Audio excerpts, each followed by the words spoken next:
ভারতীয় দল কি 2024 টি-20 ওয়ার্ল্ড কাপে কাপ নিতে পারবে?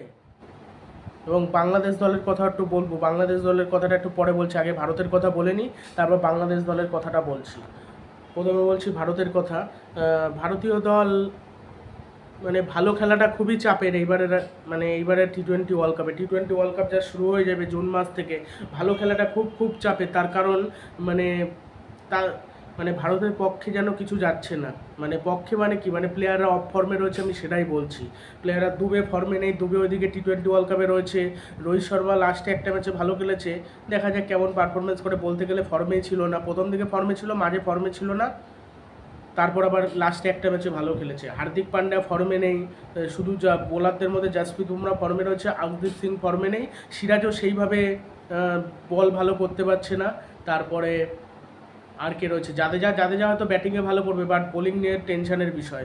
অক্সার প্যাটেলের পারফরমেন্স নিয়ে আমার সন্দেহ রয়েছে, তার কারণ অনেকে লাফালাফি করছে। আমার মনে হয় না যে ভালো মিচেল স্টার্ক বা টিম সাউথি বা ভালো কোনো বোলারের বিরুদ্ধে লাস্টে বা ভালো ব্যাটিং করতে পারবে বলে। অক্সার প্যাটেল ভালো ব্যাটিং করে, অবশ্যই ভালো ব্যাটিং করে, কিন্তু এদের বিরুদ্ধে আদৌ কি ফিনিশ ভালো করতে পারবে? কুলদীপ ভালো করে দেবে। কুলদীপ কি বললাম না, কিছু প্লেয়ার ভালো বল করেছে। আর চাহালকে বলে লাভ নেই, চাহাল সুযোগ পাবে না, চাহাল একাদশে সুযোগ পাবে না, আমি এইটুকু ড্যাম শিওর। ওই বসে থাকবে, তার কাজ হলো বসে থাকা। যদি কুলদীপ না খেলতে পারে সেক্ষেত্রে চাহাল সুযোগ পাবে। কুলচা জুটি দেখা যাবে না এবং কুলদীপকেই আমরা খেলতে দেখতে পারি। আর ওপেনে যশস্বী জয়সওয়াল ফর্মে নেই, প্রচুর প্লেয়ার ফর্মে নেই, এই জন্যই ভারতকে ভুগতে হবে। এবার বিরাট কোহলি আর রোহিত শর্মা কি ওপেন করবে নাকি সেটা দেখতে হবে। এবার কিন্তু বিরাট কোহলি পাওয়ার প্লেটা ভালো কাজে লাগিয়েছে এবারের আইপিএলে, যার কারণে কিন্তু অরেঞ্জ ক্যাপ জিতবে বিরাট কোহলি। এবং সেক্ষেত্রে কিন্তু ভারতের কিন্তু একটা সমস্যা, কাকে দিয়ে ওপেনিং করাবে। হয়তো প্রথম থেকে শুরু করবে ডানাদি বাহাদি কম্বিনেশন রোহিত আর যশস্বী জয়সওয়ালকে দিয়েই। যশস্বী জয়সওয়ালকে আদৌ পারবে? অবশ্য ছোটোখাটো টিমের সাথে খেলা সেগুলো জিতে যাবে, বাট অস্ট্রেলিয়া যখন আর কি সুপার 8-এ মনে হয় ওঠে, সেইখানেই সেখানে বাদ পড়ে যেতে পারে, নাকি সেমিফাইনালে যাওয়া, সেখানে কিন্তু কঠিন দলের সাথে ম্যাচ পড়বে। জানি না কি হবে, এটা নিয়ে আদৌ কি ভালো করতে পারবে নাকি কোনো ঠিক নেই। ভরসা পাচ্ছি না। হার্দিক পান্ডিয়া না পাচ্ছে বোলিং করতে, না পাচ্ছে ব্যাটিং করতে। আশদীপ সিং সেইভাবে বল করতে পারছে না। ভরসা সিরাজ আর বুমরা একা ভরসা। বুমরা একা কতদূর কি করবে? স্বামী থাকলে না একটা ব্যাপার হতো। এই জন্য হয়ে গেছে একটু সমস্যা। টি নাটরাজনকে নিতে কি কষ্ট হয় আমি এটাই বুঝি না। টি নাটরাজন কি এতই খারাপ বোলার? হ্যাঁ, আমি মেনে নিচ্ছি টি-20 ওয়ার্ল্ড কাপে সেরকম একটা ম্যাচ খেলেনি, তাই দুটো বাহাতি পেসার নিলে কি সমস্যাটা হয়? এটাই মূল কথা। আশদীপ সিংকে ভাবনা চিন্তা করেছে, এই জন্য টি নাটরাজন সুযোগ পায়নি। আশদীপ সিং মাঝখান থেকে যদি না আসতো, কখনোই টি নাটরাজনকে নেওয়া হতো না, এরকম হতো না, টি নাটরাজন চান্স পেত। আর কুলদীপ যত ভালো করে দেবে, বাট আমি আশা দিতে পারছি না যে ভারত কাপ জিতবে। আর রিঙ্কু সিং যদি মাঝখান থেকে, এখনও কিন্তু দল পরিবর্তন করা যাবে, 25 তারিখের মধ্যে কিন্তু দল পরিবর্তন করা যাবে, এবং তার আগে যদি দল পরিবর্তন করে রিঙ্কু সিংকে দলে নিয়ে আসে, তাহলে ফিনিশিং দিকে একটু শান্তি। আর বোলার যদি একটু ভালো কাউকে টি নাটরাজনকে সুযোগ দিত ভালো হতো, বা কোনো ভালো বোলারও নেই। হার্ষাল প্যাটেল তো টি-20 ওয়ার্ল্ড কাপের যোগ্য না, তাকে নেওয়া। আর কেউ নেইও এখন। আর অনেকে বলছে সন্দীপ শর্মাকে কেন নিল না, মায়াঙ্ক যাদবকে? আর যে একটা ম্যাচ খেলেনি টি-20-তে, তাকে হুট করে ডেবিউ করাবে ওয়ার্ল্ড কাপে? এটা কোনোদিনই সম্ভব না। এই যে ন্যাথান এলিস যে বোলারটা, অস্ট্রেলিয়ার বোলার, এদের কি সুন্দর বিকল্প রয়েছে। অস্ট্রেলিয়ার কিন্তু একটা প্লেয়ার চোট পেয়ে গেলে একটা বিকল্প রয়েছে, ভালো বিকল্প, যারা কিন্তু ওদের বিপক্ষে ওরকম হয়তো মিচেলে ধরে নিচ্ছে আমি জশ হাজারুল ছিটকে গেল, সেক্ষেত্রে যদি ন্যাথান এলিসকে নিয়ে নেয়, সে কি খারাপ বল করবে? খুব একটা কিন্তু খারাপ বল করবে না। হ্যাঁ, হয়তো জশ হাজারুল একটু মাঠটা কম খেতে, একটু মাঠটা বেশি খেতে পারে ন্যাথান এলিস। আর ভারতে ওরকম কোনো বোলার নেই, যা রয়েছে পাতে দেওয়ার মতো বোলার, পাতে দেওয়া যায় না, এরকম আর কি, মার খেয়ে যায় প্রচণ্ড, ওরকম বোলার চলে না। ওই যে আবেশ খান কোনো ম্যাচে এমন বল করলো 40-50 রান দিয়ে দিলে, এবার সেখানে তো ভারত হেরে যাবে। এবার জানি না গৌতম গম্ভীর কোচ হবে নাকি, কোচ হওয়ার জন্য বলছে তাকে, যদি কোচ হয় সেক্ষেত্রে ভারতের জন্যই ভালো হবে, বাট কোচ আমার মনে হয় না হবে বলে। তার কারণ যদি সে কোচ হয় বা মেন্টর হয়, মেন্টর না, কোচ যদি হয়, সেক্ষেত্রে তার নিজের মতো করে দল চালাতে দিতে হবে। সেক্ষেত্রে বিসিসিআই কোনো হস্তক্ষেপ করতে পারবে না, তাকে পুরোপুরি দিতে হবে, যেরকম শাহরুখ খান দেয় সেরকম দিতে হবে। এবার সেরকম কি আদৌ কি তাড়াতে দেবে না। রাহুল দ্রাবিড় কিন্তু ওরকমভাবে, রাহুল দ্রাবিড় একরকম কোচিং করাতো, আর এই গৌতম গম্ভীর একরকম করা। এবার গৌতম গম্ভীর আমার মনে হয় কোচ হতে রাজি হবে না, আর শাহরুখ খান কখনোই ছাড়বে না তাকে। আর যদি কলকাতা একবার কাপ নিয়ে নেয় এবারের আইপিএলে, তাহলে তো কোনো কথাই নেই। সেই জন্য কী হয়, ভারত কি আদৌ কাপ নিতে পারবে নাকি, বা বাংলাদেশ এবার বাংলাদেশেরটা আমি বলবো। তার আগে আরেকটা কথা, উইকেট কিপার হয়তো ঋষভ পান্তকে খেলানো হবে, বাট ঋষভ পান্তের লাস্ট দুটো ম্যাচে দেখলাম সেরকম ব্যাটিং দেখলাম না, এবং আদৌ কি ভালো করতে পারবে, ফিনিশিং দিকে একটা সমস্যা রয়েছে। বোলিং নিয়ে বেশি আমার টেনশন। বোলিং যদি 2022 সালে টি-20 ওয়ার্ল্ড কাপটা আমরা দেখি, আর প্রথম কথা পাওয়ার প্লেতে ভারত কাজে লাগাতে পারে না, প্রথমে একটা দুটো উইকেট পড়ে চাপে পড়ে যায়, রান তুলতে পারে না, যার কারণে সমস্যা হয়। বাংলাদেশের যে সমস্যাটা হয়, ভারতেরও সেই সমস্যাটা হয় টি-20 ওয়ার্ল্ড কাপে, সেটা 2012 হোক, 14 হোক, 21 হোক, 22 হোক, প্রতিবার তাই। আর নামিবিয়ার বিরুদ্ধে তো সবাই ভালো খেলতে পারে, ছোটোখাটো স্কটল্যান্ডের বিরুদ্ধে যদি মানে 100 রানের 10 ওভারে যদি 100 রান তোলে, বা 6 ওভারে মিনিমাম 65 রান 60 রান তুলে দেয়, তাহলে আমি বলবো যে নিশ্চয়ই ভালো। কিন্তু ওই টিমের বিরুদ্ধে সবাই ভালো ব্যাটিং করতে পারে, ভালো টিমের বিরুদ্ধে খেলতে হবে, যেখানে আদৌ খেলার দরকার সেখানে সেখানে খেলতে পারে না। 32 রানে 3 উইকেট, ওই কিং কোহলি আর সূর্য নিয়ে যেত, তাই রানটা হতো, নাহলে তাও হতো না, নাহলে একেবারে অবস্থা খারাপ। বিরাট কোহলি ছাড়া কেউ ভালো পারফরমেন্স করতে পারেনি টি-20 ওয়ার্ল্ড কাপে। কাপটা জিতবে কী করে ভারত, এই জন্যই তো হেরে যায় এই আর কি। জানি না এই নিয়ে কাপ আদৌ জিততে পারবে নাকি, ভালো খেলতে পারবে নাকি, কিচ্ছু জানি না। আর বাংলাদেশ এবং ভারতের মধ্যে কিন্তু একটা প্রস্তুতি ম্যাচ খেলা হবে, সেটা জুনের সম্ভবত 1 তারিখে হতে চলেছে। প্রস্তুতি ম্যাচ খেলে তারপরে কিন্তু সফর শুরু করবে। বাংলাদেশের প্রথম ম্যাচটা কবে বিশ্বকাপে সেটা আমার ঠিক খেয়াল নেই, পরে আমি জানিয়ে দেবো অন্য একটা ভিডিওতে। বাংলাদেশের প্রথম খেলা কবে, কার সাথে ম্যাচ রয়েছে, তবে শ্রীলঙ্কা এবং সাউথ আফ্রিকা, মানে বাংলাদেশের গ্রুপে কিন্তু শ্রীলঙ্কা এবং সাউথ আফ্রিকা রয়েছে। তবে শ্রীলঙ্কার টিমটা আমার মনে হয় প্লে অফে যেতে পারবে না, বাংলাদেশের টিমটা প্লে অফে মানে কি সেমিফাইনাল। এবার যদি আর কি কোনো কারণে শ্রীলঙ্কাকে হারিয়ে দেয়, সাউথ আফ্রিকার কাছে যদি বাংলাদেশ হেরেও যায়, যদি শ্রীলঙ্কাকে হারাতে পারে তাহলে কিন্তু, বা অন্য দলকে হারাতে পারে, সেক্ষেত্রে কিন্তু শ্রীলঙ্কা যাবে না, সেক্ষেত্রে কিন্তু সাউথ আফ্রিকার সাথে বাংলাদেশ কিন্তু সেমিফাইনালে যেতে পারে। আর বাংলাদেশের যারা টিম মেম্বার রয়েছে, মানে যারা যারা রয়েছে টিমে, মাহমুদুল্লাহ হোক বা লিটন দাসের থেকেও মুস্তাফিজুর রহমান বা অন্যান্য যে রয়েছে, তারা সকলেই বলছে কিন্তু আমরা শান্তর ওপর বিশ্বাস রাখছি, শান্ত আশা করি ভালো ক্যাপ্টেন্সি করবে, সে একজন ভালো অধিনায়ক এবং আমাদের কাপ জেতাতে পারবে। আমরা কাপ জিতেই দেশে ফিরবো। জন্য বাংলাদেশ কিন্তু আগেই খেলার জন্য চলে গেছে, কিন্তু আগেই চলে গেছে। 21 তারিখে ম্যাচ রয়েছে, কালকেই ম্যাচ রয়েছে বাংলাদেশের কোথায়, আমেরিকার সাথে।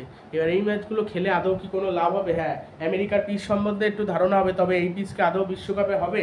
শোনা যাচ্ছে নাকি অস্ট্রেলিয়ার থেকে পিচ আর কি নিয়ে আসা হচ্ছে এই আমেরিকায়। কেন, এক জায়গার থেকে পিচই ওরকম নিয়ে আসা হয়, নিয়ে এসে তারপর কিন্তু পিচটা তৈরি করা হয়। এবার ওই অস্ট্রেলিয়ার মতো পিচ হলেও হতে পারে, সেটা অনেকে বলছে স্লো পিচ, কিন্তু অস্ট্রেলিয়া থেকে আবার শুনছিলাম পিচ আনা হচ্ছে, সেক্ষেত্রে কিন্তু পেসাররাও কিন্তু উইকেট পেতে পারে। কি হবে বোঝা যাচ্ছে না, ম্যাচ কয়েকটা না হলে টি-20 ওয়ার্ল্ড কাপে বোঝা যাচ্ছে না যে কি হতে পারে। আর বাংলাদেশের এবার ভালো করার চান্স খুবই কম, এমনিতেই বাংলাদেশ টি-20 ওয়ার্ল্ড কাপে ভালো করতে পারে না। মানে রিঙ্কু সিংকে না নিয়ে যেরকম ভারত ভুল করেছে, বাংলাদেশ একটা বড় ভুল করেছে মোহাম্মদ সাইফুদ্দিনকে না নিয়ে। প্রতিটা দল বলছে যে, মানে প্রতিটা প্লেয়ার বলছে যে আমরা কাপ জিততে চাই, বাট আদৌ কি জিততে পারবে নাকি? মাঝখান থেকে ইংল্যান্ড, সাউথ আফ্রিকা বা অস্ট্রেলিয়া এরা আবার কাপ না নিয়ে নেয়, এটাই হলো টেনশনের বিষয়। তবে অস্ট্রেলিয়ার ক্যাপ্টেন এবার প্যাট কামিন্স নয়, মিচেল মার্শ, এটাই অনেক। মিচেল মার্শের ক্যাপ্টেন্সি আর প্যাট কামিন্সের ক্যাপ্টেন্সি আলাদা। মিচেল মার্শ অতটা ভালো কখনোই ক্যাপ্টেন না, প্যাট কামিন্স যতটা ভালো ক্যাপ্টেন্সি করছিল, এমনকি আইপিএলও করে যাচ্ছে ক্যাপ্টেন্সি। আর ভালো ক্যাপ্টেন না হলে তো টেস্ট চ্যাম্পিয়নশিপের ফাইনাল জিততে পারতো না, এবং ওয়ানডে ওয়ার্ল্ড কাপও জিততে পারতো না। এখন দেখা যাক কি হয়, প্যাট কামিন্স আবার আইপিএলও না জিতে যায়, এটাই হলো ভয় লাগছে। হ্যাঁ, তবে বাংলাদেশ এখান থেকে ভালো করা খুবই চাপের বিষয়, যেটা সত্যি কথা সেটাই বললাম। ভালো করলে তো খুব ভালো, তবে এই নিয়ে ভালো মানে করা যাবে না, তখন প্লে অফে বলি কেন, ওই পাওয়ার প্লেতে একেবারে রান হচ্ছে না। ডেথ বোলিংটা আদৌ ভালো কি করতে পারবে বাংলাদেশ? মুস্তাফিজুর রহমান, শরীফুল ইসলাম কিন্তু ডেথ বোলিং ভালো করতে পারে না। আমি মেনে নিচ্ছি যে মুস্তাফিজুর রহমান ভালো বল করবে, আর তাসকিন আহমেদ কি প্রথম থেকে অ্যাভেলেবেল থাকবে সেটা নিয়ে একটা সংশয় রয়েছে। আর ভাইস ক্যাপ্টেন কিন্তু হয়েছে তাসকিন আহমেদ। এবার তাসকিন যেহেতু ভাইস ক্যাপ্টেন হয়েছে, তার উপর অনেকটাই কিন্তু গুরুদায়িত্ব থাকবে, চাপ থাকবে তার উপর। এবার সেই চাপ নিয়ে কীভাবে কি বোলিং করবে সেটা নিয়ে একটা সংশয় রয়েছে। এখন দেখা যাক, খেলার বিষয় তো আগে থেকে তো কিছুই বলা যায় না, মানে খেলার বিষয় যখন খুশি তাই হতে পারে। আর বাংলাদেশ আর ভারত কেমন খেলে এই দুটো দেখতে চাই আমি। তবে বাংলাদেশ এর আগে প্রতিটা ম্যাচ হেরেছিল, 2022 সালে, 21 সালে জিততেই খাতায় খুলতে পারেনি। 22-এ তাও খেলছিল মোটামুটি অতটুকু। আর লিটন দাস এক ম্যাচে খেলে, বাকি ম্যাচে খেলতে পারে না। নাইম শেখ 121 স্ট্রাইক, মানে ভালো স্ট্রাইক রেটে খেলতে পারে না বলেই বাংলাদেশ হেরে যায়। তাওহিদ হৃদয় যে প্লেয়ারটা, ওই প্লেয়ারটা কিন্তু খুব একটা খারাপ প্লেয়ার নয়, ভালো প্লেয়ার, বাট সেইভাবে জ্বলে উঠতে তাকে দেখি না, মানে তাওহিদ হৃদয়কে সেরকমভাবে খেলতেই তাকে দেখি না। মানে কোনো ম্যাচে খেলে, কোনো ম্যাচে খেলতে পারে না, যে ম্যাচে খেলে সে ম্যাচে মানে ধারাবাহিক কেউ না।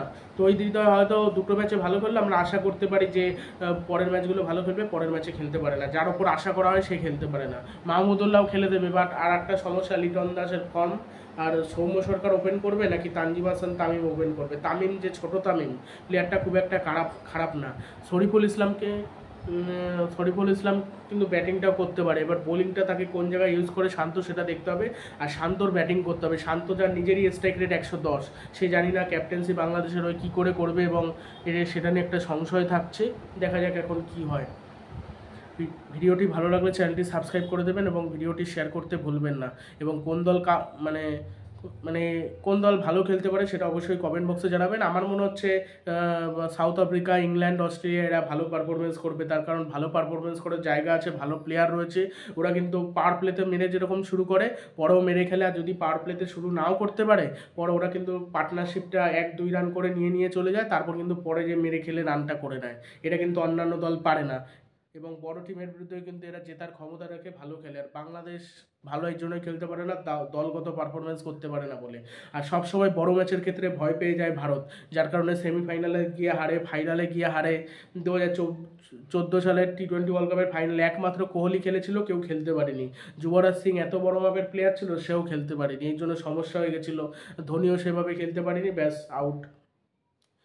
মানে ওই জন্য বাদ পড়ে গেছিলো, ভারত হেরে গেছিলো 2016 সালে T20 ওয়ার্ল্ড কাপের সেমিফাইনালে। মানে পুরোটাই ভারতের বিপক্ষে যাচ্ছিল, নো বল নাহলে লন্ডন সিমেন্স কখন আউট হয়ে যায়, সেখান থেকে হেরে গেল। 2021 T20 ওয়ার্ল্ড কাপে ভালো করতে পারলো না, জোর করে একটা টিম বসিয়ে দেওয়া বলে না, 2021 T20 ওয়ার্ল্ড কাপে জোর করে একটা টিম বসিয়ে দেওয়া হয়েছিল ভারতের ওপর, যার কারণে ভালো করতে পারেনি। আর এইবার টিম সিলেকশন বাংলাদেশের ভালো হয়েছে, বাট মেহেদী হাসান মিরাজকে তানভীর ইসলামের জায়গায় নিতে হতো, তাহলে ভালো হতো। তার কারণ তানভীর ইসলাম 2 না 3টে ম্যাচ খেলেছে, তারপরে তাকে কী হিসেবে নেয় আমি জানি না।